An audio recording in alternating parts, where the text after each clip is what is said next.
A rich man forces his 4-year-old daughter to ride his wildest horse, but something happens. Let me know what you think will happen in the comments. Your opinion matters a lot. And subscribe to my channel to support my work. Your help is very important. The scorching July sun beat down on the arid lands of Dust Bowl Ranch when Theodore Ted Vance dragged his daughter by her thin arms toward the corral. 4-year-old Isabella struggled against her father's rough grip, her brown eyes shining with unshed tears. The pink sundress she wore was already smeared with dirt from her desperate attempts to escape. "Stop your fussing, brat!" Ted's voice echoed harshly across the ranch yard. At 52, the man's face bore the marks of decades of sun and bitterness. His graying hair slicked back with cheap hair gel. "You're going to learn to ride today, whether you like it or not." In the center of the corral, Thunder waited. The 7-year-old bay gelding snorted nervously, his hind hooves pawing the dry earth. He was known throughout the county as a difficult animal with an explosive temper, having already thrown 3 experienced ranch hands in the past few months. His ears were constantly twitching, and his dark eyes displayed a disturbing intelligence, as if he understood every word spoken around him. Isabella stopped fighting when she saw the animal. A strange sensation washed over her small chest, something between fear and recognition. She'd dreamt of horses in recent weeks, confused dreams where she raced across endless fields on an animal that protected her from dark shadows. But Thunder wasn't like the horse in her dreams. This one was real, too big, too scary. "Daddy, please, I don't want to," she whispered, her voice almost inaudible. Ted showed no sign of having heard. He scooped her up roughly, ignoring how she cowered against his chest. The sour smell of sweat and cheap whiskey that always clung to him made Isabella feel nauseous. He strode purposefully toward the horse, which began to stir even more at their approach. "This animal's going to be broken, just like you will be," Ted muttered, more to himself than to his daughter. "Ain't raising no coward in this house." The ranch around them seemed to bear silent witness. The red brick buildings were weathered and peeling, and weeds grew wild between the broken fences. Ted always talked about the property as if it were an empire. But Isabella, even at her young age, sensed that something was wrong. The ranch hands whispered when they thought no one was listening, and important visitors never came around like they used to. Thunder shied away as Ted approached. The horse raised his head, his nostrils flaring, catching the scent of the child's fear. For a moment his eyes locked with Isabella's, and she felt something inexplicable happen. It was as if the animal could see right through her, see all the terror she carried inside. "Hold tight to his mane," Ted ordered, plunking Isabella onto the horse's back without any preparation. Her small hands trembled so badly she could barely grip the coarse hair. "And don't you dare cry." What happened next surprised even Ted. Instead of bolting or rearing as everyone expected, Thunder stood completely still. His muscles tensed, but he didn't move an inch. It was as if he knew that carrying this frightened child required more care than anything he'd ever done. Isabella felt the animal's warm body beneath her legs, the rhythmic movement of his breathing. Slowly, her tears stopped falling. The horse turned his head slightly, just enough for her to see his gentle eye fixed on her. In that moment, something shifted between them. Ted interpreted the calmness as a victory. "See, all it takes is a firm hand." He slapped the horse's flank, expecting him to walk. Thunder took a few slow steps, each movement calculated not to frighten the girl on his back. But when Ted reached for a riding crop hanging on the fence, Thunder reared slightly, just enough to make the man step back. It wasn't a violent reaction, but a clear demonstration that he wouldn't allow any aggression in the child's presence. "Damn animal," Ted muttered, putting away the riding crop. "We'll continue tomorrow, and you," he pointed at Isabella, "no supper until you learn to ride right." As he lifted his daughter from the horse, Ted didn't notice how Thunder kept his eyes fixed on his every move, as if memorizing each gesture to protect the girl in the future. Isabella, in turn, looked back as she was led toward the house, sensing that she had found something she didn't know she was looking for. That night, lying in her small bed in the dark room, Isabella couldn't stop thinking about the horse. There was something in those eyes that made her feel less alone, less lost, in the cold immensity of the ranch. Outside, she could hear Thunder whinnying softly, as if he knew she was awake, as if he was trying to say that he would continue to be there, waiting, protecting. The following days turned into a routine of suffering for Isabella. Every morning, Ted dragged her to the corral before breakfast, determined to turn her into a perfect equestrian. The girl woke up with her stomach in knots, knowing that another session of torture awaited her. "Today you're gonna gallop," Ted announced on the third morning, holding a new riding crop he'd bought in town. "Enough coddling." Isabella trembled as he placed her on Thunder. The horse, as always, remained quiet until she settled, but this time something was different. His muscles were tenser, his ears constantly twitching, as if sensing danger. When Ted raised the riding crop to strike the animal, Thunder turned his head quickly and seized the tip of the leather between his teeth, wrenching it from the man's hand with a sharp snap. The riding crop fell to the earth, useless. "You son of a bitch!" Ted exploded, his face red with rage. "I'll teach you who's boss." He ran to get another riding crop, but Thunder began to walk in slow circles, keeping his distance from the man. It wasn't aggressive disobedience, but a silent and intelligent resistance. With each attempt Ted made to approach, the horse positioned himself so that the man could never get an angle to use any instrument of punishment. Isabella, despite her fear, began to notice the pattern. The horse wasn't just protecting himself, he was protecting her too. Her small hands gripped the dark, men with more confidence, and for the first time in days, she didn't cry. "Get down from there now," Ted shouted. But Thunder simply stopped far away from him, lowered his head, and began to graze calmly, as if the man didn't exist. It was at that moment that Beatrice, the only ranch hand left, appeared carrying a bucket of feed. The 60-year-old woman had raised Isabella since she was a baby, since the child's mother had passed away when she was 2. Beatrice never talked about that time, but Isabella sometimes caught her crying while she was doing the laundry. "Mr. Vance," Beatrice said with the careful tone she always used when he was upset, "the girl needs to eat something. She's getting too thin." "She'll eat when she learns to obey," Ted snarled, but something in the older woman's presence made him lower his guard. "Get her down and take her inside. We'll continue tomorrow." Beatrice approached Thunder slowly, who immediately recognized her peaceful intentions. The horse lowered himself slightly, making it easier for her to help Isabella dismount. When the girl touched the ground, her legs buckled. She was too weak to stand properly. "Come here, sugar," Beatrice whispered, scooping the child into her arms. "Let's get you some warm porridge." As they walked away, Isabella looked over Beatrice's shoulder and saw Thunder still standing in the same spot, watching them. When their eyes met, the horse nodded his head once, like a silent farewell.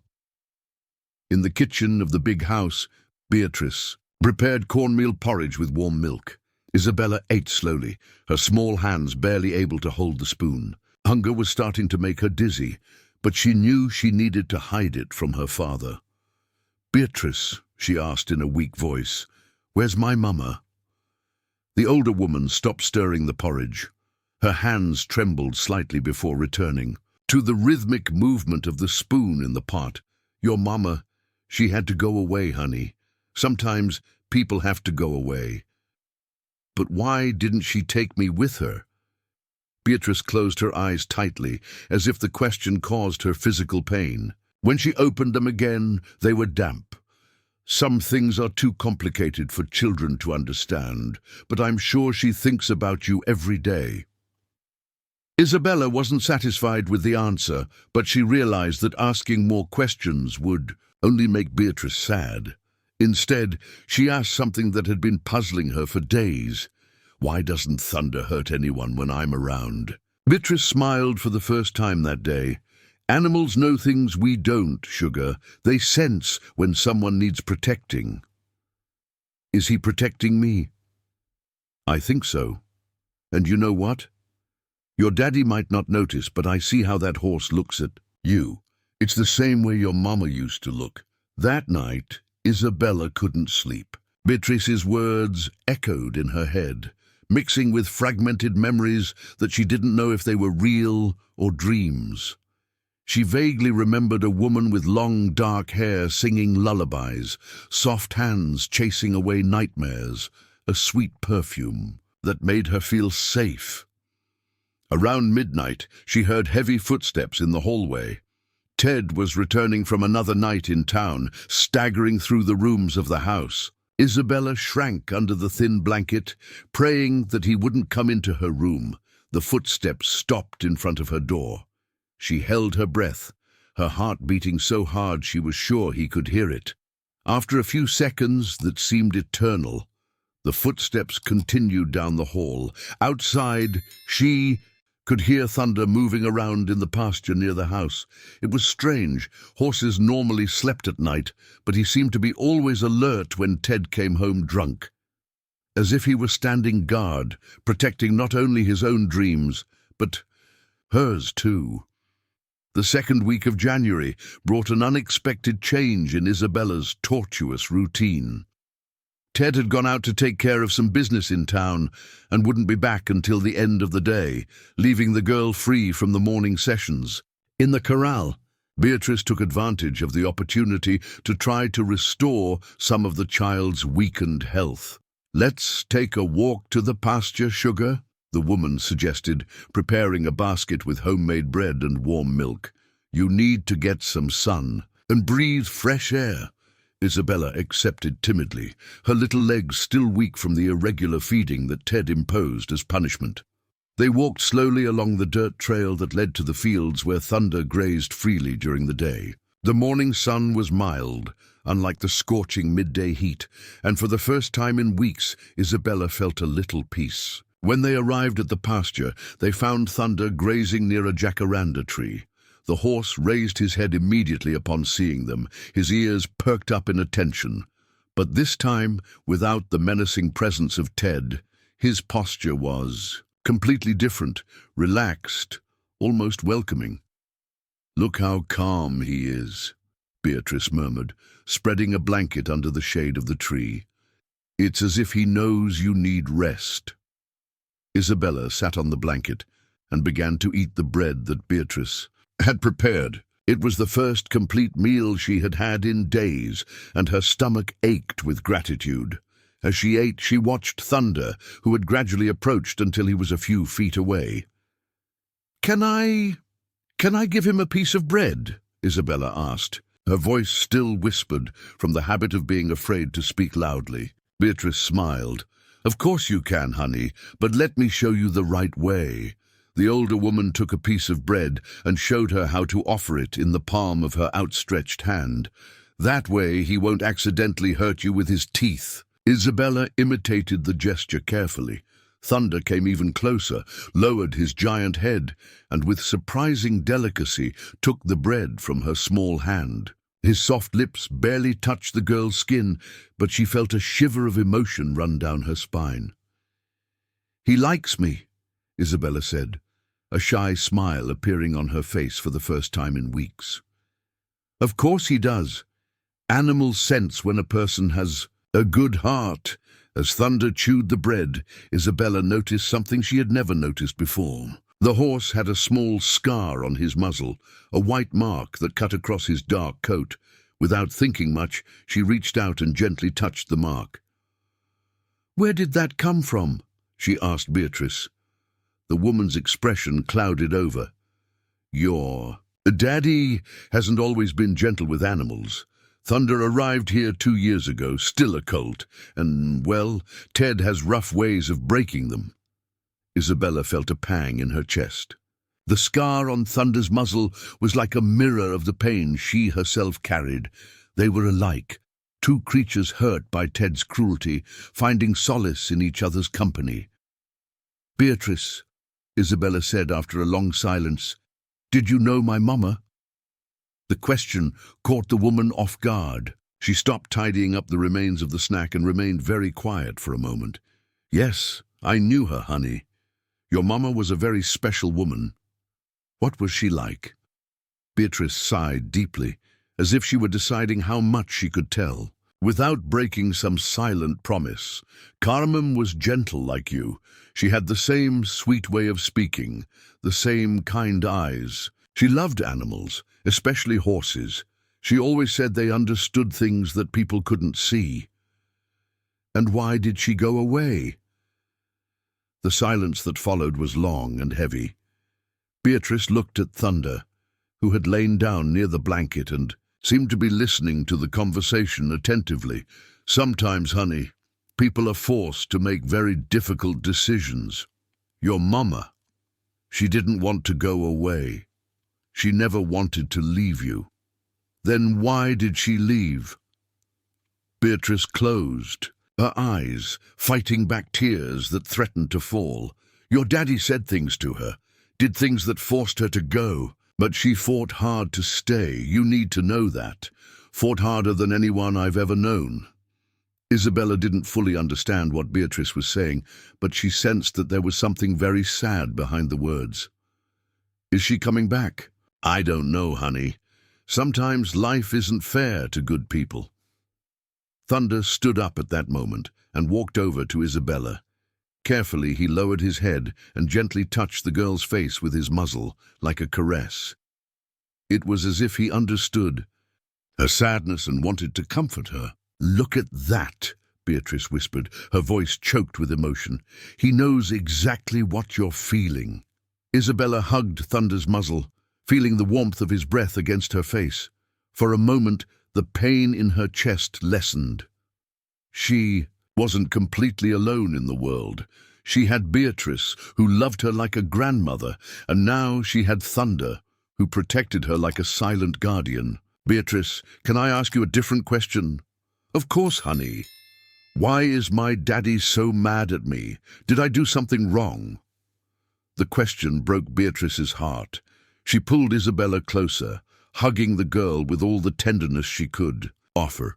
"You didn't do anything wrong, honey. Never did. Your daddy, he's angry about things that have nothing to do with you. Sometimes people get so hurt that they can't see how much they're hurting other people." "Was he mad at my mama too?" Beatrice hesitated before answering. "He was, very mad. And that made her have to make the hardest decision of her life." At that moment, they heard the sound of an engine approaching. Ted's pickup truck was coming back much earlier than expected. Beatrice stood up quickly, putting the remains of the snack back in the basket. "Let's go back to the house, honey, quick." Isabella got up too, but before leaving, she touched Thunder's muzzle one more time. "Thank you for being my friend," she whispered. The horse watched her walk away, and even from a distance, Isabella could feel his protective eyes following her every step. When they arrived at the house, Ted was already getting out of the truck, his face red with anger. "Where were you two?" he yelled, slamming the vehicle door shut. "I told the girl to stay in the house." "She just needed to get some fresh air, Mr. Vance," Beatrice replied carefully. "She was looking pale." "I don't care. Tomorrow she's back in the corral, and this time she'll learn once and for all." Isabella felt the familiar fear tighten her chest again, but something had changed. The conversation with Beatrice, Thunder's affection, the feeling of not being completely alone, all of that created a small flame of courage inside her. It was a fragile flame, but it was there, resisting the cold wind of her father's cruelty. The next morning arrived with heavy clouds covering the sky over Dust Bowl Ranch, promising the first big storm of the year. Ted was even more irritable than usual, pacing back and forth on the porch of the big house while drinking bitter coffee straight from an aluminum mug. "Today you're gonna ride right, or you're gonna stay in that corral until you learn," he growled at Isabella, who trembled at the sound of her father's voice. "And no more coddling. Enough treating you like a china doll." Beatrice, who was preparing breakfast in the kitchen, quietly came out to try to intervene. "Mr. Vance, with this rain coming, maybe it's better to wait until tomorrow." "I didn't ask your opinion." Ted exploded, turning around with eyes bloodshot with rage. "You're spoiling this girl too much. That's why she doesn't obey."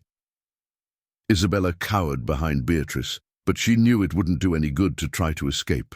Ted grabbed her arm stronger than ever and dragged her out of the house. The wind was getting stronger, swaying the trees around the property and kicking up dust from the parched ground. In the corral, Thunder was clearly agitated. Horses sense storms before humans do, and he paced nervously from side to side, snorting and shaking his head. When he saw Ted approaching with Isabella, his ears turned back in a clear sign of warning. "That damn animal's too nervous," Ted muttered, grabbing a rope thicker than usual. "I'm going to have to use firmer methods." But when he tried to approach Thunder with the rope, the horse moved away quickly, keeping his distance. It wasn't the calm and controlled behavior of the previous days. There was something desperate in his movements, as if he sensed that this day would be different from the others. "Get over here, you bastard!" Ted shouted, running after the animal. But Thunder was faster and knew every corner of the corral. With each attempt Ted made to approach, he dodged with agility, his hooves kicking up small clouds of dust. It was when the first thunderclap echoed across the ranch that everything changed. The loud and sudden sound startled even Thunder, who stopped for a moment. It was enough time for Ted to lasso him with the rope, pulling with unnecessary force. "Now you're not escaping," he snarled, tying the rope to one of the posts of the corral. Thunder fought against the restriction, but the rope was tied tight. "And you," he pointed at Isabella, "are gonna get on him right now." Isabella looked at the tied-up horse and felt something break inside her chest. Thunder's eyes were wide with fear and anger, his breathing labored, sweat running down his neck. It was the first time she had seen him truly terrified, and she realized it was because of her. He was being forced into this because of her. "I don't want to," she said, her voice coming out stronger than she expected. "He's scared." Ted's response was a slap that left Isabella's cheek burning and her ears ringing. "You don't have a choice. Get on that horse now, or you'll get a beating you won't forget." Beatrice appeared running at the entrance to the corral. "Mr. Vance, please. The storm's coming. It's not safe." "Get out of here!" Ted bellowed, and for the first time since Isabella could remember, Beatrice recoiled in fear. The man was completely out of control, his eyes glazed with a rage that seemed to come from much deeper than a child's simple disobedience. With trembling hands, Ted picked Isabella up and placed her on Thunder with brutality. The horse tried to move to cushion the impact, but the rope kept him trapped in an uncomfortable position. Isabella could feel the tension in every muscle of the animal, his accelerated breathing, the sweat that soaked his coat. "Now you're gonna gallop," Ted said, picking up a long whip. "And if you fall, you get back on until you get it right." The first crack of the whip in the air made Thunder rear up on his hind legs. Isabella clung to the mane desperately, but the sudden movement made her slide to one side. For a terrible moment, she thought she would fall and seriously hurt herself. It was then that Thunder did something extraordinary. Even tied up, even terrified, he managed to move in such a way that Isabella slid gently to the ground instead of falling hard. It was as if all his instincts were focused on protecting the girl, even in his own desperate situation.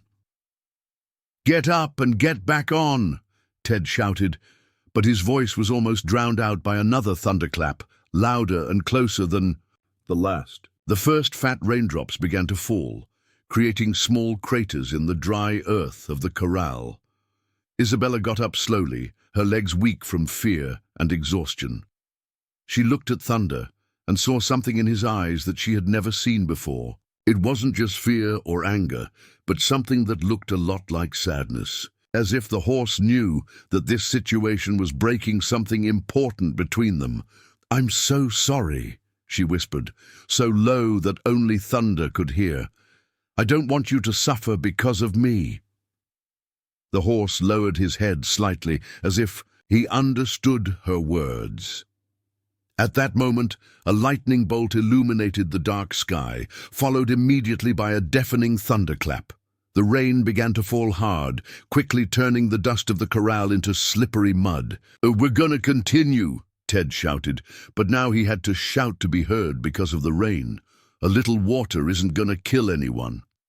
Beatrice appeared again at the entrance to the corral, this time accompanied by Jake, the only ranch hand who still worked on the ranch. The 50-year-old man looked at the scene with clear disapproval on his face.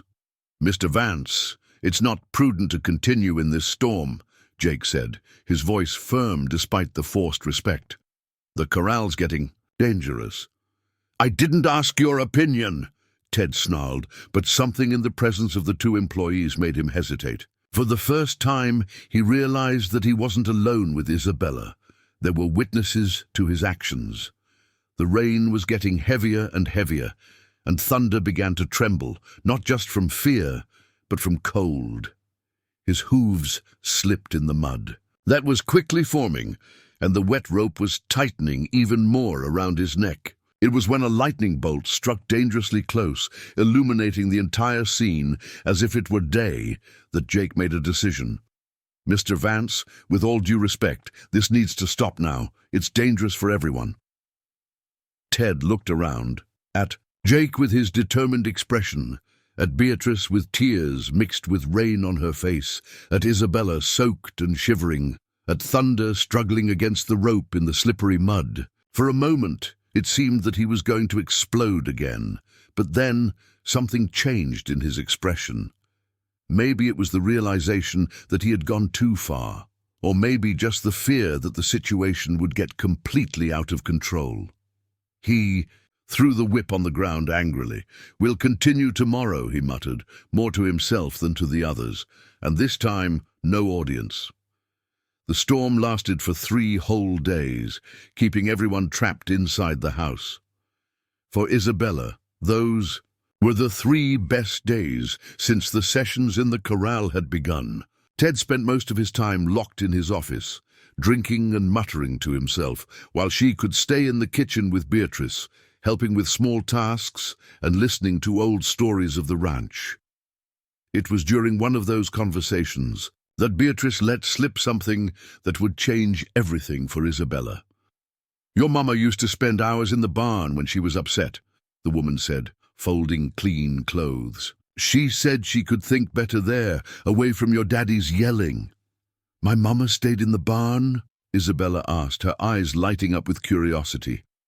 Beatrice stopped folding the clothes, realizing that she had said more than she should.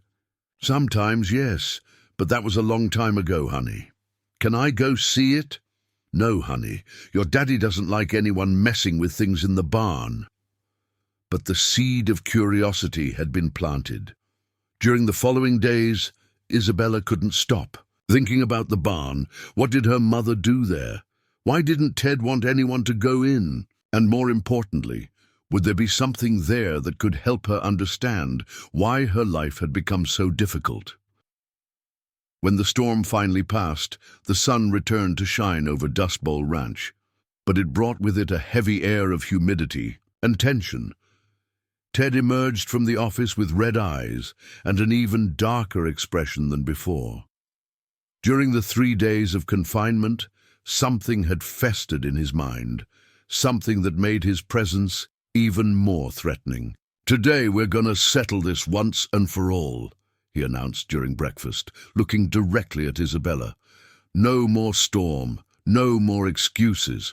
You're gonna ride that horse until he and you understand who's in charge in this house." Beatrice tried to intervene timidly, "Mr. Vance, the ground is still wet from the rain. The ground dries," he cut her off, "and this time no one's going to show up to interfere. Jake went to town to get feed, and you're going to stay in the house taking care of your chores." The definite tone in his voice made Beatrice recoil. She exchanged a worried look with Isabella, but both knew that there was no way to avoid what was coming. In the corral, Thunder was different. The 3 days of rest had allowed him to recover physically from the traumatic episode of the storm, but something in his eyes suggested that he was also mentally preparing for a battle. When he saw Ted approaching with Isabella, his ears turned back and he assumed a defensive posture. "Today's going to be different," Ted muttered, grabbing not only a rope but also a leather headstall with metal details. "I'm going to show you two who gives the orders around here." But when he tried to approach Thunder, the horse did something he had never done before. Instead of simply dodging, he deliberately placed himself between Ted and Isabella, lowered his head, and bared his teeth in a clear warning sign. "You damn mutt!" Ted exploded. "Now you want to challenge me?" What followed was a dangerous dance between man and animal. Ted tried to get around Thunder to get to Isabella, but the horse moved with precision, always blocking his path. It wasn't aggression. It was pure and simple protection, an animal putting his own well-being at risk to defend a helpless child. "Get out of the way!" Ted shouted, brandishing the rope like a whip. But Thunder didn't move. He remained firm between the man and the girl, his muscles tense, ready for anything. It was then that Isabella made a decision that surprised everyone, including herself. Instead of staying behind Thunder passively waiting for what was to come, she took a step forward and gently touched the horse's flank. "It's okay," she whispered, her voice trembling but determined. "I'm gonna get on you, but don't let him hurt me." Thunder turned his head to look at her, and for a moment they communicated in a language that Ted would never understand. It was a silent agreement, a mutual promise of protection.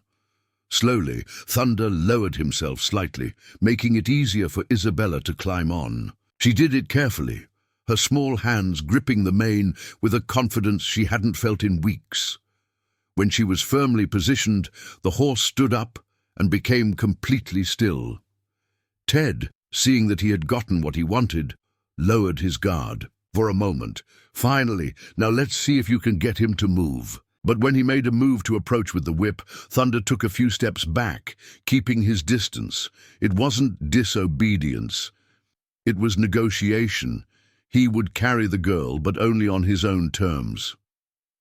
"Get over here," Ted ordered, but Thunder simply ignored the command. Instead, he began to walk slowly around the corral with smooth movements that didn't cause discomfort for Isabella. It was during this walk that Isabella noticed something strange. From her elevated position on Thunder's back, she could see over the corral fence to the barn in the distance. And there was something different about the building. One of the second-story windows was slightly ajar, swaying gently in the wind. "The barn," she murmured, so low that only Thunder could hear. The horse stopped immediately, as if he had understood the importance of what she had seen. His ears moved forward towards the barn, as if he also sensed that there was something significant in that place. Ted, thinking that he had managed to control the situation, approached with more confidence.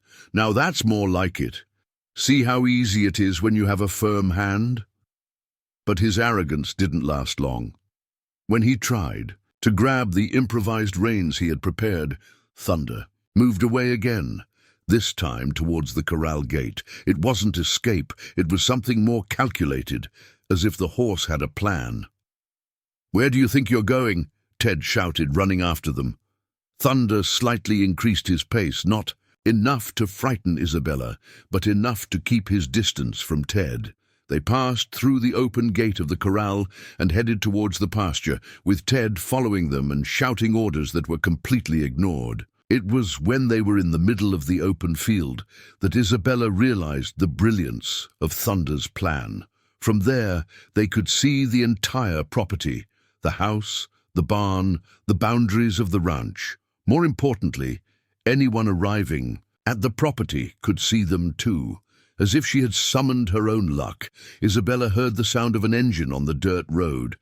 It was Jake returning from town earlier than Ted expected. The ranch hand stopped the truck when he saw the scene. In the pasture, Ted running after a horse carrying a 4-year-old child. "Mr. Vance!" Jake shouted, getting out of the vehicle. "What's going on?" Jake's presence completely changed the dynamics of the situation. Ted could no longer act with the brutality he had planned, not with a witness present. Thunder, sensing the change, stopped calmly and allowed Ted to approach. "Everything's under control," Ted said, trying to regain his composure. "We were just practicing." But Jake had worked with horses all his life and knew how to recognize the signs of stress in both the animal and the child. "Honey, are you all right?" he asked directly to Isabella. It was the first time in weeks that an adult had asked directly about her well-being. Isabella looked at Jake, then at Ted, then at the barn in the distance. Something inside her was changing, a small flame of courage that thunder had helped to light. "I'm all right," she replied, but her voice carried a determination that wasn't there before. "Thunder takes care of me." That night, Isabella couldn't sleep. The words she had said to Jake echoed in her mind. "Thunder takes care of me." It was the first time she had talked about her situation to someone other than Beatrice, and it awakened something new inside her. An urgent need to understand why her life was so different from the normal life of a child. Around 2 in the morning, when she was sure that Ted was sleeping soundly after another night of drinking, Isabella quietly left her room. Her bare feet made no noise on the cold floor of the house, and she managed to reach the kitchen without waking anyone. Beatrice had left a small flashlight in the pantry for emergencies. Isabella took it carefully and left the house through the back door, which led directly to the yard where the smaller buildings of the ranch were located. The barn was 50 yards away, but in the darkness of the early morning, it seemed much further. When she reached the old clapboard building, Isabella hesitated. What if Ted found out? What if there was something dangerous inside? But the need to find answers was stronger than her fear. She pushed the heavy door, which opened with a low creak. The interior of the barn smelled of old hay and damp wood. The faint light of the flashlight revealed piles of abandoned farm equipment, empty feed sacks and cobwebs in the corners. But Isabella remembered what Beatrice had said. Her mother would go up to the second floor when she wanted to be alone. The wooden staircase groaned under her small feet, but she climbed with determination. The upper floor was smaller, with only 2 small windows and some boxes stacked against the walls. It was when she directed the light of the flashlight to one of the boxes that Isabella saw something that made her heart race. On top of one of the piles, there was an envelope with her name written in delicate cursive. "To my dearest Isabella," read the feminine handwriting. With trembling hands, she took the envelope and carefully opened it. Inside, there were several sheets of paper with the same beautiful writing, as well as a small photograph. The photo showed a young woman with dark hair holding a baby, herself when she was very small. Isabella sat on the dusty floor and began to read the first letter by the light of the flashlight. The words were difficult for a 4-year-old to understand, but she knew many of them and was able to understand enough for her world to change completely. "My dearest daughter," began the letter, "if you are reading this, it means that you have managed to find the letters I hid for you. I know that one day you would need to know the truth about why I had to leave." The next words were even more shocking. Her mother, Carmen, had not abandoned the family voluntarily. Ted had discovered that she was investigating irregularities in the ranch's business, land that he claimed to own legally, but that he had actually obtained through forged documents and pressure on weaker neighbors. "Your father threatened me," the letter continued. He said that if I didn't leave home immediately and never come back, he would hurt you. I couldn't risk your safety, my little one. That's why I left, but I never stopped looking for a way to come back and get you." Isabella had to stop reading, because the tears were blurring the words. Her mother hadn't abandoned her. She had been forced out under threat. For 2 years, she had believed that she wasn't good enough for her mother to want to stay with her. The second letter revealed even more disturbing secrets. Carmem had spent months collecting evidence about Ted's illegal activities, including documents proving his misappropriation of land. She had sent copies to the competent authorities and was working with a lawyer to regain custody of Isabella. "I'm coming back for you, my daughter," said the last letter, dated just 3 weeks ago. "I have enough evidence now. Your father will no longer be able to separate us. Hold on a little longer. Mama's coming." Isabella held the letters against her chest, feeling a mixture of relief, anger, and hope that she had never experienced before. Her mother was alive, she was coming back, and she had a plan to get her out of that situation. It was when she was putting the letters back in the envelope that she heard heavy footsteps on the floor below the barn. Her blood ran cold. Ted had discovered her absence and was coming after her. "I know you're up there," shouted his drunken voice. "Come down now." Isabella quickly turned off the flashlight and hid behind one of the larger boxes, holding the letters against her chest. She could hear Ted climbing the stairs, his heavy steps making the whole structure tremble. "Where are you, you little pest?" he muttered, lighting a lighter to illuminate the room. "What did you come here to do?" The faint light of the lighter danced across the walls, creating frightening shadows. Isabella shrank even further behind the box, praying that he wouldn't find her, but Ted knew the barn well and knew where to look. "Ah, here you are," he said with cruel satisfaction as the light of the lighter finally reached her. "And what's that you're holding?" When he saw the letters in his daughter's hands, Ted's expression changed completely.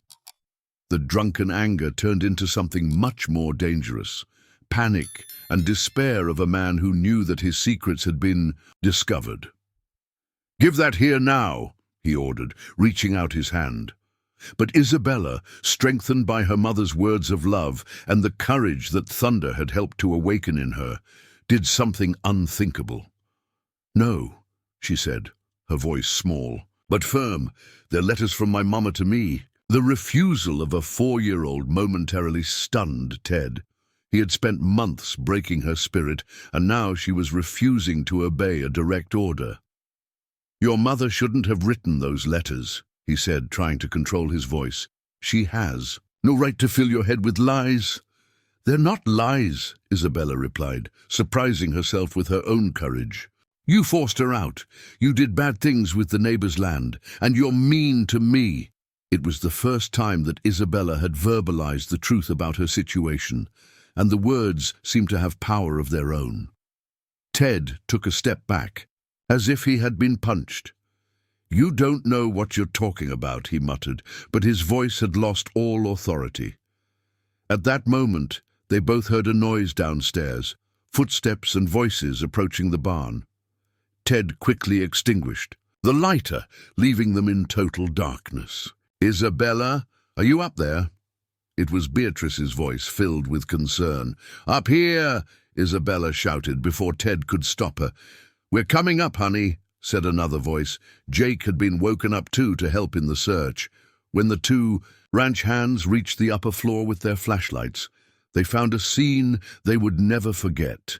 A 4-year-old girl holding letters against her chest while facing a grown man who was retreating into the darkness. "What's going on here?" asked Jake, his grave voice filled with suspicion.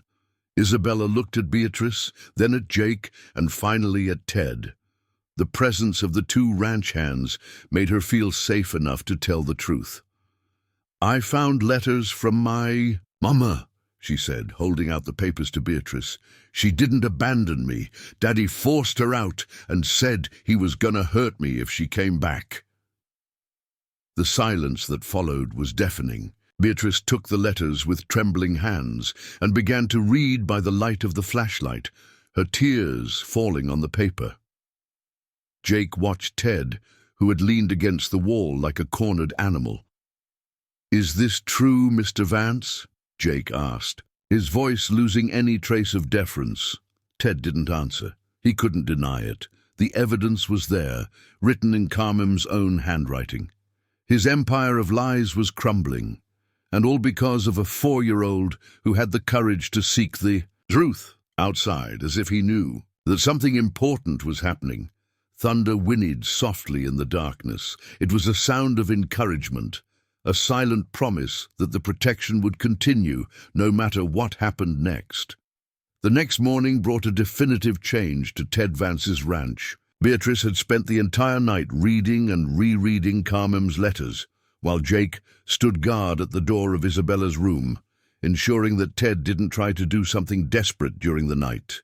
When the sun rose over Dust Bowl Ranch, Beatrice made a decision that she had been postponing for 2 years. She picked up the old phone in the kitchen and called the number that Carmen had left in the last letter. "Carmen, it's Beatrice. You need to come now. Isabella found your letters and, well, everything has changed." The response on the other end of the line was immediate. Carmen had been waiting for this call, prepared to return at any moment. "I'm 2 hours away," she said, her voice choked with emotion. "Don't let him touch her until I get there." Ted spent the morning locked in his office, drinking more than usual and making desperate calls to contacts who could help him get out of that situation. But his bridges had been burned long ago, and the people who had once respected him out of fear now knew that he was vulnerable. Around 10 in the morning, Isabella was sitting in the pasture with Thunder, who had lain down next to her like a giant dog. The girl was telling the horse about the letters she had found, and although he couldn't answer, his attentive ears and gentle eyes showed that he was listening to every word. "My mama's coming back," she whispered, stroking the animal's soft muzzle. "And she's going to take us away from here. Are you coming with us too?" Thunder snorted softly and touched his muzzle to the girl's face, as if he were promising that he would never leave her alone again. It was then that they heard the sound of a car approaching on the dirt road. It wasn't Jake's familiar truck or any vehicle that Isabella knew. It was a small white car driven by a dark-haired woman who looked familiar even from a distance. Isabella stood up slowly, her heart beating so hard that she could hear it. Thunder rose too, positioning himself beside the girl as he had done so many times before. Together, they watched the car stop in the yard of the main house. The woman who got out of the vehicle was exactly like in the photograph that Isabella had found, only a little older and with lines of fatigue on her face. Carmen looked around the property that she had been forced to leave 2 years ago, her eyes searching for her daughter. When she finally saw them, the little girl next to the bay horse in the middle of the field, Carmen couldn't hold back the tears. She began to run towards them, her legs weak with emotion and 2 years of accumulated longing. "Isabella!" she shouted, her voice echoing throughout the ranch. The girl hesitated for just a moment. The woman looked familiar, but 2 years was an eternity in the life of a 4-year-old. Then something inside her recognized not only the face, but the voice, the smell, the feeling of safety that she had lost so long ago. "Mama," she whispered, her own voice almost inaudible. Carmen rushed over and knelt on the grass, opening her arms. Isabella ran to her, and when they hugged, it was as if a broken part of the world was finally mended. Mother and daughter cried together, holding each other as if they feared that someone would separate them again. Thunder watched the scene with the silent wisdom that only animals possess. He had fulfilled his mission to protect Isabella until her true protector returned. Slowly, he took a few steps back, giving space for the family reunion, but staying close enough to intervene if necessary. "My little one," Carmen wept. kissing her daughter's face and checking to see if she was all right. "How you've grown. How strong you are." "Mama, I found your letters," Isabella said, still clinging to her mother's neck. "Beatrice said you had gone away, but the letters said you would come back." "And I came back, my darling. Forever this time." It was at that moment that Ted came out of the house, staggering slightly. He had been drinking to gain courage, but the sight of Carmen embracing Isabella left him momentarily paralyzed. For 2 years, he had managed to convince himself that he had done the right thing, that Carmen was a threat to his authority. Now, seeing the genuine happiness on his daughter's face, he was forced to confront the truth about his actions. "You shouldn't be here," he said, trying to sound authoritative, but his voice came out weak and insecure. Carmen stood up slowly, keeping Isabella protected behind her. Her 2 years of preparation, of collecting evidence, of sleepless nights planning this moment had finally come to an end. "I have every right to be here, Ted," she said, her voice firm and controlled. "Especially after finding out how you've been treating our daughter." "She's my daughter too. A daughter you forced to ride a dangerous horse at 4 years old. A daughter you deprived of food as punishment. A daughter you terrorized for months while I wasn't here to protect her." Each accusation hit Ted like a punch. He looked around and realized that Beatrice and Jake had come out of the house and were watching the confrontation. There was no more hiding, no more controlling the narrative. "You don't understand the pressure I was under," he tried to defend himself. "The business, the debts. The debts you created by forging property documents. The business you built by stealing land from neighbors." Carmen took a folder out of the car and showed it to him. "I have everything documented, Ted. Every crime, every lie, every threat." The color drained from Ted's face. For 2 years he had lived in fear that this moment would come. But he had convinced himself that Carmen wouldn't have the courage or resources to confront him. He was wrong. "The authorities are already aware of your activities," Carmen continued. "The property will be confiscated to pay reparations to the families you harmed. But I managed to get an agreement. I can keep the smaller part of the land, the one that really belongs to us legally. And with—" She looked at Thunder. "All the animals that are under my care." Thunder, as if he understood that he was being discussed, approached Carmen and Isabella. It wasn't an aggressive movement, but a clear demonstration of loyalty. He had chosen his side. "That's all that's left of your empire, Ted," Carmen said, pointing to the ranch around them. "Lies, fear, and loneliness. You lost your family, your employees, your property, and now you've even lost the respect of the community." Ted looked around once more. Beatrice watched him with a mixture of pity and disapproval. Jake had crossed his arms and assumed a posture that made it clear that he would no longer work for him. Even Thunder, who he had tried to dominate through force, was clearly on the side of his ex-wife and daughter. "You have 1 hour to pack your bags and leave," Carmen said.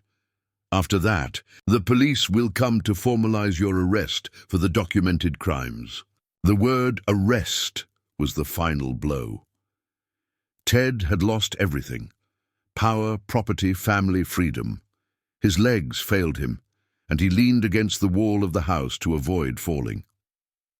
1 hour, Carmen repeated, picking up Isabella in her arms. As Ted staggered back inside the house to collect his few personal belongings, Carmen turned to Beatrice and Jake. "You are welcome to stay," she said. "Isabella will need people she knows and trusts during this transition. And I need to relearn how to be a mother after 2 years of separation." Beatrice approached with tears in her eyes. "Thank you, Miss Carmen. Taking care of this girl was the only thing that kept me sane during this whole time." Jake just nodded, but his relief was visible. He had hated working for Ted in recent months, but he needed the job. Now he could work for decent people again. When Ted came out of the house an hour later, carrying an old suitcase and avoiding looking at anyone, the silence was total. He got into his truck without saying a word and drove off down the dirt road, kicking up a cloud of dust that symbolized the end of his dominant presence in everyone's life there. Isabella watched the truck disappear into the distance, safe in her mother's arms. "Is he coming back?" she asked, her voice still filled with fear. "No, my little one," Carmen replied, kissing her daughter's forehead. "Never again." The following months brought a complete transformation to the property. Carmen used her savings and some legal resources to renovate the smaller house at the back of the property, creating a cozy home for her and Isabella. Beatrice remained as part of the family, now officially as Isabella's adoptive grandmother. Jake took care of the few animals that remained, including Thunder. For Isabella, the biggest change was finally being able to be a child. She played freely in the pasture, always accompanied by Thunder, who had transformed from protector to adventure companion. The horse, free from abuse and stress, revealed his true, gentle and playful nature. Carmen enrolled Isabella in the town's school, but in the afternoons they would come home and spend hours in the pasture. Slowly, mother and daughter built a new relationship based on trust, love, and honesty. "Mama," said Isabella one day while brushing Thunder's mane, "do you think he always knew you were coming back?" Carmen watched the horse, who seemed to smile as he received the girl's affectionate care. "I think so, my darling. Animals know things that we humans sometimes take a while to understand." "Like what?" "Like the fact that true love always finds her way back home." As the sun set over the hills of Dust Bowl Ranch, Isabella hugged Thunder's neck and smiled at her mother.